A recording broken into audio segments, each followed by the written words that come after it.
Good morning, Brew Daily Show. I'm Neal Fryman. And I'm Toby Howell. Today, can you own the trademark to a condiment? David Chang wants to find out, and he's burning bridges along the way. Then teachers are catching students using AI to write their papers at an alarming rate, but are the tools they are using reliable? It's Wednesday, April 10th. Let's ride. The viewership numbers for the men's and women's college basketball national title games are in, and the women have won. The men's title game on Monday between UConn and Purdue averaged 14.82 million viewers, a far cry from the record 18.87 million that tuned in to watch Iowa take on South Carolina. Neal, are we even surprised? This is a remarkable milestone that reflects the rise of women's college basketball. It's the first time that the women have outdrew the men in the national title game. There were some structural factors at play here. The men's game was at 9:20 on a Monday. I mean, I did not stay up for it. And it was also on cable TV. It was on TBS. Meanwhile, the women were at 3:30 on a Sunday, and they were on ABC. So just a wider viewership possible. The denominator was bigger. Still don't think that takes away from how big the women's game has grown. And even all things being equal, the women still might have outdrew the men. Absolutely. Now, all that's left is for the TV contracts to kind of catch up and reflect the reality of the situation. Now let's hear from our friends over at Robinhood. Today, I want to talk about the new Robinhood Gold Card. There are a lot of great credit cards out there, but Robinhood's precious piece of metal stands out. The Gold Card gives you 3% unlimited cash back on not just one, but all purchase categories. Of course, terms apply. Your morning coffee, 3% cash back. That small tote bag that looks like a fish, 3% cash back. Always knew you were a tote bag guy, Toby. Robinhood has always been about low or no fees. Now they're also giving you a little sugar back every time you swipe. Not too shabby. Not too shabby at all. But you haven't even mentioned the best part yet. 5% cash back on travel when you book through their travel portal. The card is dropping soon, so get on the wait list now and start planning that travel. You can even bring your fish tote bag. Don't tempt me, Neal. I'll be out of office before you know it. Well, don't go yet. Learn more about Robinhood Gold Card in the Robinhood app in the App Store or Google Play Store, and you can find all the terms and conditions in the description of this podcast. Remember when ChatGPT came out a year and a half ago and your first thought was, dang, I bet people are going to use that to cheat a lot? Well, turns out you are 100% correct. Students have submitted more than 22 million papers this past year that most likely use the assistance of generative AI, according to the plagiarism checker Turnitin. Since Turnitin rolled out its AI detection software last year, it has reviewed more than 200 million papers, mostly written by high school and college students. 11% contain language likely written by AI, while 3% of papers were flagged for having 80% or more of their content written by AI. But the flip side of using AI-powered programs like the one Turnitin offers to detect AI software can still misplagiarize work, or worse, spit out false positives that can unnecessarily damage a student's academic career. Neal, this was always going to be an issue as soon as generative AI entered our lives. But are these tools to catch plagiarism a net positive for teachers? Yeah, it's absolutely a really interesting debate. One thing that is clear, though, I think from Turnitin's data and just broadly, students are using ChatGPT a lot. If you look at ChatGPT usage charts, it certainly fluctuates throughout the year. I remember last summer, there was a dip in ChatGPT usage, and everyone was wondering, oh my God, is ChatGPT just not popular anymore? Are people moving on? Is the AI boom over? And then it started ticking back up in September, and everyone was like, oh yeah, people use it in school. So it definitely fluctuates based on school. So I think from this Turnitin data and from the ChatGPT usage data, let's just establish one thing, that it is being used a lot in schools and by students for maybe kosher purposes, but maybe not. Right. And detecting the use of AI is not as cut and dry as detecting plagiarism, because generated text that is spit out of these ChatGPT and other generative AI programs, it is original text. It's not directly pulled from any sources. And there's also a little bit of nuance on how students actually use it. Some ask chatbots to write their paper and they pull large chunks from it, but other people may just use it as a brainstorm partner or as someone to check their sentence structure or something like that. So there definitely is a gray area there, which has caught a lot of students off guard. There was one video that went very viral on TikTok of a student that said, I was using Grammarly to help check my sentence structure and help check my grammar. I ended up getting my whole paper flagged for using AI. And you don't really think of Grammarly as this generative AI software, but these Turnitin and other software checkers are picking up on that, and it can lead to really disastrous outcomes for students who get flagged for cheating. Yeah, and I thought it was interesting that Turnitin was boasting about how many papers it caught using ChatGPT, because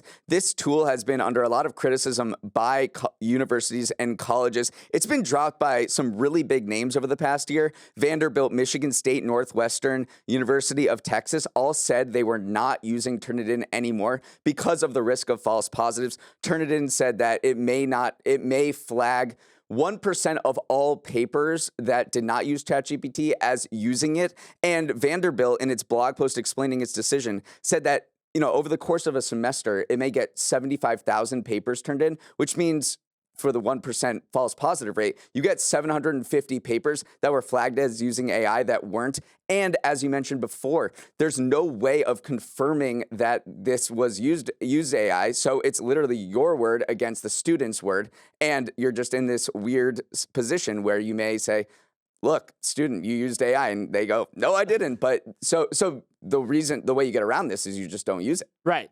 I mean, that is a big thing. We'll see if students actually follow through on that. The final thing I wanted to emphasize here is that a study found last year that of the AI detecting tools out there, 61% had false positives rates when reviewing exams that test non-native English speakers. So if English is not your first language, you are more likely to set off an AI detector, which is just another layer on this new problem of using AI to check if you're using AI. It's just a lot more nuanced and complicated than maybe Turnitin wants you to think. All right, sometimes you may hear a news story on the show and think, well, that was interesting. I wonder whatever happened with that. Well, we'll give you the latest updates in a segment we're calling Circle Back, to borrow your favorite corporate email jargon.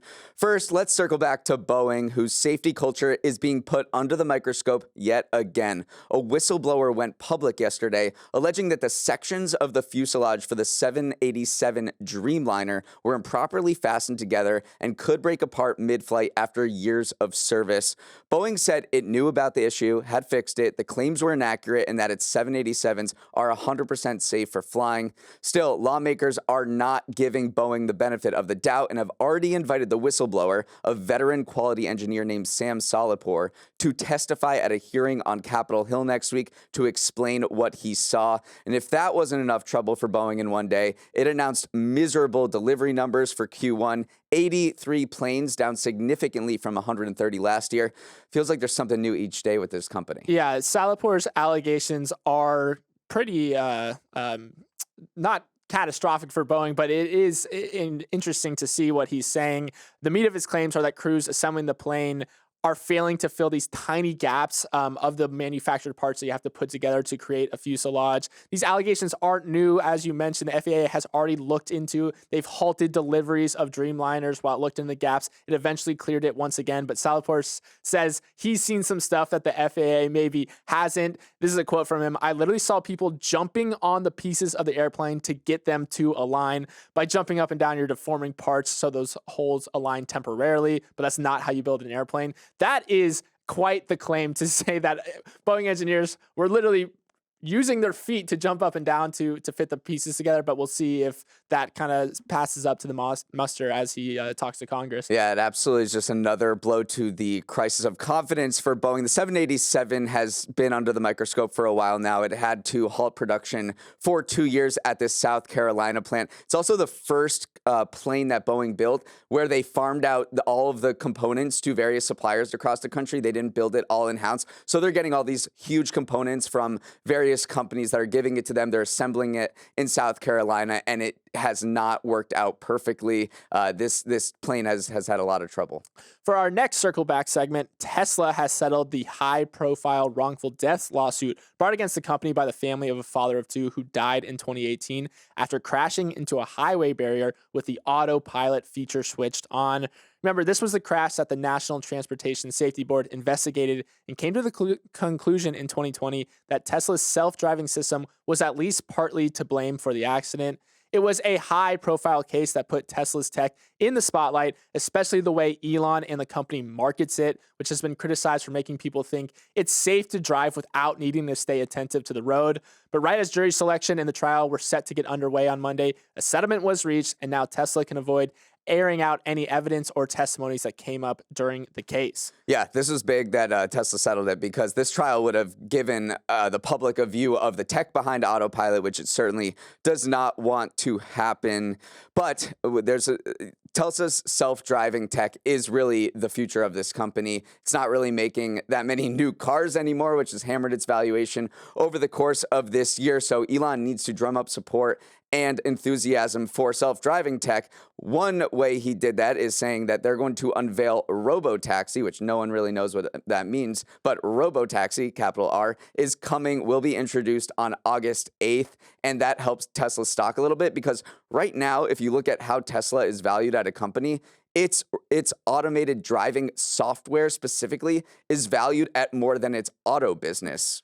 So it kind of needs to. So it kind of needs this, and Elon Musk himself has said that their market cap relies 100% on this automated driving software. So yes, this case does fit into that larger piece of the puzzle, and Tesla has done well across cases that are similar, where it's faced a case last April where a jury cleared Tesla responsibility for a crash in the previous years, and then in October it won another case. So it has been winning these autopilot cases, which are, as you said, absolutely key to the future of the company. Now let's circle back to the toxic train derailment in East Palestine, Ohio last February. Yesterday offered some closure. The company whose train derailed, Norfolk Southern, agreed to pay $600 million to settle a class action lawsuit stemming from the accident when hazardous chemicals were released into the community, sparking health and environmental concerns. If this settlement is approved by a judge, tens of thousands of people in the area will be eligible for compensation, and the plaintiff's lawyers say this is a big step in putting this traumatic period behind them. Notably, Norfolk Southern did not admit liability or fault as part of the deal. Still, it's a hefty sum that comes on top of more than $1 billion in costs for an accident that has shown a harsh light on safety standards in the rail industry. Right. This was circling back to this story. Remember, there was that period where it seemed like trains were derailing left and right. This was a big, big disaster. We remember the photos that came out of this, were just the massive mushroom cloud of these chemicals burning. And now, hopefully, that community is getting some closure around it. The National Transportation Safety Board is still conducting that full investigation into it, but it looks like they do think there's this overheating of a wheel train bearing on one of the rail cars that caused it to happen. So still looking into it, but hopefully this community, East Palestine, gets a little closure around that accident. Our final circle back story takes us to the wide and expansive aisles of Costco, where free samples fall from the sky and gold bars spill from its shelves. That last part is only a slight exaggeration, because if you recall, Costco began selling 1-ounce bars made of nearly pure 24-karat gold online last year, and boy, has it gone well. According to an estimate from Wells Fargo, Costco is selling as much as $200 million worth of gold bars per month right now. At an estimated $2,400 a bar based on the current price of gold, that means Costco is moving somewhere in the neighborhood of 83,000 bars a month. My question is, when are they going to start handing out free samples of that, Neal? That'd be nice to walk into a Costco on Saturday and you're like, all right, there's my taquitos, there's my fish tacos, and I'll take a gold bar. This is very helpful for the top line if you want to boost your revenue numbers. For the bottom line, in terms of profit, this isn't the most high margin business, because, when someone buys a stick of gold, a gold bar, you have to ship it, and they're not really charging that much more than the list price for gold. They're just charging 2% more, and Costco offers all of these cash back opportunities. So in terms of profit, they're not making a huge profit, but it's accounting for 3% now of their total general merchandise sales, these gold bars. Yeah, it's definitely a popular time for gold in general, so it's almost a marketing tactic as well, because gold is seen as an inflation hedge. It's seen as a hedge against uncertainty, and obviously there's a lot of uncertainty in the global economic markets right now. Up next, a spicy trademark battle over the name Chili Crunch, plus a look into the YouTube empire of Dude Perfect. Celebrity chef David Chang's Momofuku food empire is being roughed up more than the diners in the menu for its attempt to own the trademark to a condiment. That condiment is chili crunch, the oily, garlicky concoction you drizzle on your dumplings, noodles, eggs, goes with everything. Some mom and pop producers of chili crunch said they received cease and desist letters from Momofuku telling them to knock it off with that name or face the legal wrath of David Chang's well-resourced machine. Momofuku sells a popular brand of chili crunch, and it recently applied with the U.S. Patent and Trademark Office for a trademark. In practical terms, it wants to be the only chili crunch in town. But it's facing an uproar from the food industry, which says chili crunch isn't yours to own. You're literally trying to control a condiment like ketchup, mustard, or mayo. Imagine going into a grocery store and hot sauce is a capital H, and there's only one brand that ever sells it. That is what David Chang is being accused of with chili crunch. In response, Momofuku says it's created a differentiated product from what's out there, and it's doing what any reasonable company would do and protecting its brand. Still, Chang might be the most hated man in food right now. Yeah, it feels like a David versus Goliath story. You never want to be the Goliath here who is hitting down and sending cease and desist letters to what people think is not something that a trademark should be granted for at all. Like, you wouldn't trademark ketchup, you wouldn't trademark mayonnaise or anything like that. So why is David Chang trying to trademark chili crunch? And that is kind of where that has a lot of lawyers confused, because David Chang did actually secure the trademark for chili crunch. Chili with an E, though. Now he's going after chili with an I. He negotiated getting that chili with an E deal from another company. And a lot of lawyers are looking at this and saying, like, how did that one even get granted in the first place? So it's all this legal gray area. David Chang saying, listen, I'm just trying to create a brand here. We think we've created a unique product, but a lot of people are seeing it differently. Right. To get a trademark, you need to have this particular product associated with a single brand. So when I think of chili crunch, I should immediately be thinking of Momofuku's chili crunch. It should be the only thing I think about. But when you see chili crunch or chili crisp or any of these wide variety of ways you call it, because it is untranslatable from China and Asia where it originally came from, you don't really think about who made it. You think, okay, that's what's in the jar. I'm buying chili crisp. I went into, or chili crunch. I went into my refrigerator yesterday because I have a bunch of these bottles, and I hadn't heard of any of these brands before. You know, I had no affiliation, or there's no conception of what particular brand makes this. And I think that's what the argument is this is a condiment. It's not a particular product or brand associated with Momofuku. The one thing I can see on David Chang's side here is that some companies have actually defended the rights to call their product something that has become shorthand for an entire category of products. The examples that come to mind are Xerox, Band-Aid, Velcro. Those are brands that have become just, or like Kleenex, for instance. That is a brand of tissue, but you just call them Kleenexes at this point. So I think David Chang's thinking that maybe if we just exert our might here and we say chili crunch is ours, people will start thinking of him. But I think you're right. It's definitely a bit of an uphill battle, and it's also just not a great PR look at all. No, they're calling him a trademark bully. But so much money is at stake. This category of condiment hot sauce is just booming right now. It is certainly delicious. But the hot sauce industry is at $3 billion and is expected to double over the next 10 years. So there's a lot of money at stake, and this branding is so important, and marketing is big in the particular food industry. If you've been on YouTube anytime in the last 15 years, you no doubt have come across a video from a gaggle of guys who specialize in trick shots and call themselves Dude Perfect. If you haven't heard of them, imagine what a group of mid-30s guys who call themselves Dude Perfect might look like, and you probably nailed it. Dude Perfect is in the news because they just raised $100 million from the private investment firm High Mount Capital. It's part of their goal to move from a one-dimensional 60 million subscriber YouTube channel to a full-fledged media empire, and they're well on their way. This is Dude Perfect's first raise, but revenue is expected to top $50 million this year, up from $25 million just 2 years ago. And it currently has a team of 25 people working for the company.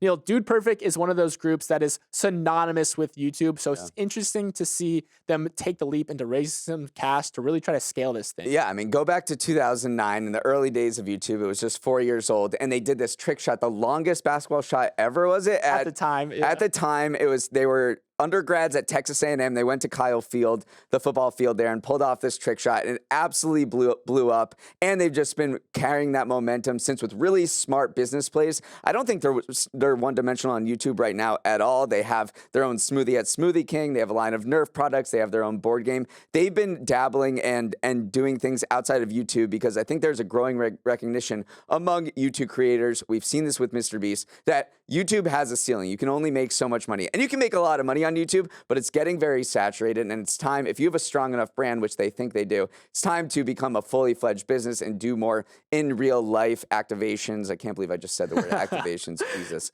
But do more things outside of the YouTube empire if you really want to become a serious company. Right. It's also very interested in global growth. Dude Perfect says half of its YouTube audience is international. And I do want to talk about that brand affinity a little bit because High Mount Capital is their chief investment officer, told Axios that they wanted to and were attracted to the Dude Perfect investment because he literally called out his kids aged 5, 8, and 10. They are super fans and that he trusts Dude Perfect. And that trust is something that Dude Perfect knows it's cultivated over 15 years. It's a very family-friendly, very approachable brand. And there's not that many just pure family-friendly brands out there. But we have seen the ones that are out there do very well. Coco Melon has done it well. We've talked about Bluey on this show before. So there's clearly this demand for wholesome, kid-friendly, family-friendly fun, and Dude Perfect embodies that to a T. Absolutely. I mean, they also want to build a $100 million theme park in North Texas. Seems fun. It does seem fun. I mean, I don't really follow Dude Perfect. You know, I feel like I would be in the demographic of just like shooting hoops, doing weird things, and just overall goofing around with sports. But, you know, I guess if they open that up, I'll take my, I'll go there and maybe take my kids one day. All right, finally, I want you to imagine this scenario. You walk into a food spot for takeout, but instead of placing an order with a human being behind the counter, you encounter a screen with a woman on Zoom who greets you and asks you what you want to eat. Well, you need not imagine because in New York, this is actually happening. A new restaurant chain with several locations across the city is deploying hostesses from the Philippines on Zoom to help with checkout. These work-from-home cashiers went viral on social media last weekend, prompting many people to ask, is this the plot of a bad Black Mirror episode, or is this the future of customer service? To work toward an answer, let's establish one thing. Zoom cashiers working abroad are way cheaper than workers in New York City, so you can see why this might be attractive to business owners. The minimum wage in New York is $16 per hour compared to the $3.75 average pay in the Philippines. Not to mention, these virtual employees can work at multiple locations at once, which is impossible for a human not named the Flash. But you can expect significant pushback from Americans who say this is taking away local jobs, because if there's two things that get us riled up, it's automation and outsourcing, and Zoom cashiers does both. It does both. I don't think we are that far away from this becoming more widespread, because think about what your experience is when you walk into a McDonald's these days or any other fast food place. You're going to be confronted with one of those kiosks where you do your order there. So it's a very natural thing for a lot of people, is this kiosk ordering. It's not supernatural to see someone literally on a television screen saying, hello, welcome to San Chicken. And they're not physically there. They're not even physically in the same country. So that's where you get those Black Mirror comparisons. But also, I don't know if there is really a company that is doing a sophisticated setup for this, because the way that the one that went viral at San Chicken was kind of a DIY setup where they literally had the Zoom call-in link. The person was zooming in, so it's not a really sophisticated thing right now, but I don't think we're as far away from this as you might imagine. No, and this is not the only place where this is happening. Apparently in Uruguay and Argentina, these Zoom workers are not taking food orders, but they are security people and doormen or doorwomen for buildings, for apartment buildings, and they're looking over hundreds or thousands all at once. So you walk down a street there and you see the same woman who's the security person for a building, and then you walk next door and you see the same person in the window. So it's very weird. It's very bizarre. There's also a chain in Toronto called Freshie, and in 2022 they were not caught, but they were observed to have used these Zoom workers as well, and that led to a brief boycott Freshie moment. So there's going to be a lot of tension around these things if they do proliferate a little bit more. Before you know it, you and I are going to be both zooming in from some unknown location. We'll have our TV setups here so you can still watch us on YouTube, but we will no longer physically be in person. It's just weird that they would automate it, but also still use a person. Yeah, interesting. All right, let's wrap it up there. Thanks so much for listening. Have a wonderful Wednesday. Eid Mubarak for everyone celebrating the end of Ramadan. And remember, you can always send feedback or questions about the show to morningbrewdaily@morningbrew.com. Yesterday, many of you accused Toby of saying it's Monday instead of it's Tuesday. Toby, any comment? I had no comments, please, but thank you for holding me accountable. All right, let's roll the credits. Emily Milliron is our executive producer. Raymond Liu is our producer. Olivia Graham is our associate producer. Uchenna Ogu is our technical director. Billy Menino is on audio. We'll never replace hair and makeup with a Zoom worker. Devin Emery is our chief content officer, and our show is a production of Morning Brew. Great show today, Neal. Let's run it back tomorrow.